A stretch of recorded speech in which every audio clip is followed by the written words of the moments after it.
50 ಕೋಟಿ ಡಾಗ್ಸ್ ಹಾಕಿದ್ದೀನಿ, 40 ಕೋಟಿ ಡಾಗ್ಸ್ ಹಾಕಿದ್ದೀನಿ. ಎಲ್ಲರೂ ಹೇಳ್ತಾರೆ ಸರ್ 10,000 ನಾಯಿ ತಂದು ನಾನು 1 ಕೋಟಿ ಸಾಕಿದ್ದೀನಿ ಅಂತ ನಾನು ಹೇಳ್ಕೊತೀನಿ.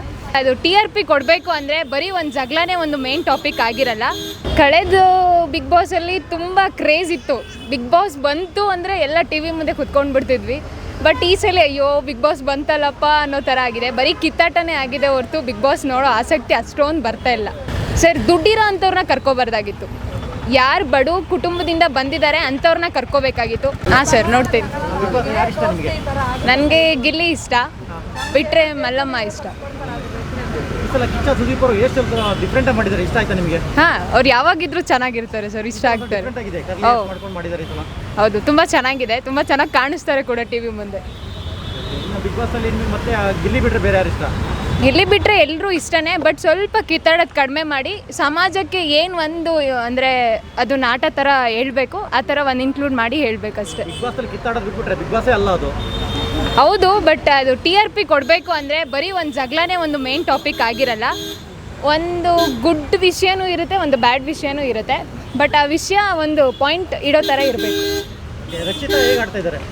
ರಕ್ಷಿತಾ ಚೆನ್ನಾಗಿ ಆಡ್ತಿದ್ದಾಳೆ, ಬಟ್ ಅವಳಿಗೆ ಕನ್ನಡ ಬಂದಿಲ್ಲ ಅಂದರೂ ನಮ್ಮ ಕನ್ನಡ ಉಳಿಸ್ತಿದ್ದಾಳೆ. ಆ ಕನ್ನಡ ಮಾತಾಡೋಕ್ಕೆ ಕೂಡ ಪ್ರಯತ್ನ ಪಡ್ತಿದ್ದಾಳೆ.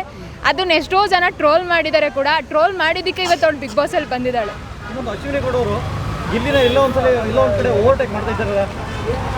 ಹಂಗೆ ಅನ್ನೋಕ್ಕಾಗಲ್ಲ ಸರ್. ಈಗ ಓವರ್ಟೇಕ್ ಮಾಡಿದ್ದಕ್ಕೆ ಈಗ ಬಿಗ್ ಬಾಸ್ ನೋಡೋಕೆ ಒಂದು ಕಿಚ್ಚು ಬಂದಿದೆ. ಇಲ್ಲಾಂದರೆ ಕಿಚ್ಚೇ ಬರ್ತಿರ್ಲಿಲ್ಲ ಬಿಗ್ ಬಾಸ್ ನೋಡೋಕ್ಕೆ. ಸುಮ್ಮನೆ ಅವ್ರು ಮಾತಾಡೋದು, ಅವ್ರು ಕಿತ್ತಾಡೋದು ಅದನ್ನೇ ನೋಡಬೇಕಾಗಿತ್ತು. ಬಟ್ ಈಗ ಅವಳ ಮೇಲೆ ಅವ್ನು ರಚ್ಚೆ ಏರಿದ್ದಕ್ಕೇ ಸ್ವಲ್ಪ ಬಿಗ್ ಬಾಸು ಈಗ ನೋಡೋ ಆಸಕ್ತಿ ಜಾಸ್ತಿ ಆಗ್ತಿದೆ. ಹೌದು ಸರ್, ಅದು ಅವ್ರ ಪರ್ಸ್ನಲ್ ವಿಷಯ. ಬಟ್ ನಮಗೆ ಹೌದು ಬಿಗ್ ಬಾಸಿಗೆ ಬಂದಿದ್ದಾರೆ. ಬಟ್ ಬಿಗ್ ಬಾಸಲ್ಲಿ ಅವ್ರು ಗೇಮ್ ಆಟಾಡ್ತಿದ್ದಾರಾ ಅಥವಾ ಬಿಗ್ ಬಾಸಲ್ಲಿ ಎಲ್ಲರ ಜೊತೆ ಹೊಂದ್ಕೊಳ್ತಿದ್ದಾರಾ, ಅದು ಮೇನ್ ಇಂಪಾರ್ಟೆಂಟ್.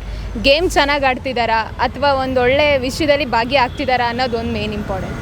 ಚಂದ್ರಪ್ರಭು ಅವ್ರದ್ದು ಮೊನ್ನೆ ಲಾಸ್ಟ್ ಟೈಮ್ ತುಂಬ ಗಲಾಟೆ ಆಯಿತು ಅವ್ರ ವಿಚಾರದಿಂದಲೇ.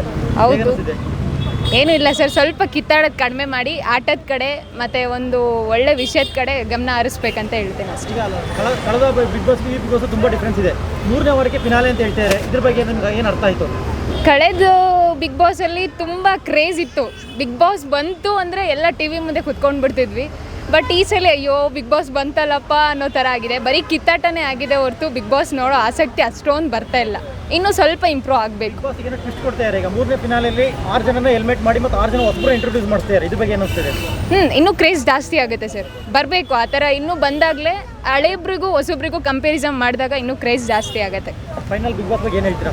ಫೈನಲ್ ಅಂದರೆ ಕಿಚ್ಚ ಸುದೀಪ್ ಅವರು ತುಂಬ ಚೆನ್ನಾಗಿ ನಡೆಸ್ಕೊಡ್ತಿದ್ದಾರೆ ಬಿಗ್ ಬಾಸು. ಅವರೇ ಯಾವಾಗಲೂ ನಡೆಸ್ಕೊಳ್ಳಿ ಅಂತ ಬಯಸ್ತೀವಿ. ಅವರೇ 4 ವರ್ಷ ಫಿಕ್ಸ್ ಆಗಿದ್ದಾರೆ. ಚೇಂಜ್ ಮಾಡೋಕ್ಕಾಗಲ್ಲ. ಯಾರು ಬರಬಾರ್ದಿತ್ತು ಸರ್, ದುಡ್ಡಿರೋ ಅಂಥವ್ರನ್ನ ಕರ್ಕೊಬಾರ್ದಾಗಿತ್ತು. ಯಾರು ಬಡು ಕುಟುಂಬದಿಂದ ಬಂದಿದ್ದಾರೆ ಅಂಥವ್ರನ್ನ ಕರ್ಕೋಬೇಕಾಗಿತ್ತು. 50 ಕೋಟಿ ಡಾಗ್ಸ್ ಹಾಕಿದ್ದೀನಿ, 40 ಕೋಟಿ ಡಾಗ್ಸ್ ಹಾಕಿದ್ದೀನಿ. ಎಲ್ಲರೂ ಹೇಳ್ತಾರೆ ಸರ್ 10,000 ನಾಯಿ ತಂದು ನಾನು 1 ಕೋಟಿ ಸಾಕಿದ್ದೀನಿ ಅಂತ ನಾನು ಹೇಳ್ಕೊತೀನಿ.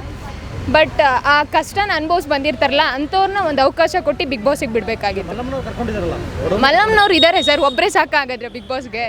ಸ್ವಲ್ಪ ಬಡ ಕುಟುಂಬದಿಂದ ಒಂದು 4-5 ಜನಕ್ಕೆ ಹಾಕ್ಕೊಂಡಿದ್ರೆ ಅದರಲ್ಲಿ ಭಾಗಿಯಾದಾಗ ಗೊತ್ತಾಗಿರೋದು ದುಡ್ಡಿರೋರ್ಗೂ ದುಡ್ಡಿಲ್ದವ್ರಿಗೂ ಏನು ವ್ಯತ್ಯಾಸ ಇದೆ ಅಂತ. ನನ್ನ ಪ್ರಕಾರ ಗಿಲ್ಲಿ ಗೆಲ್ಲಬೇಕು. ಬಟ್ ಎಲ್ಲರೂ ಗೆಲ್ಲಬೇಕು. ಬಟ್ ಬಡ ಕುಟುಂಬದಿಂದ ಅವನು ಬಂದಿದ್ದಾನೆ, ಅವನು ಗೆಲ್ಲಬೇಕು. Thank you. Big Boss. All the best, Big Boss.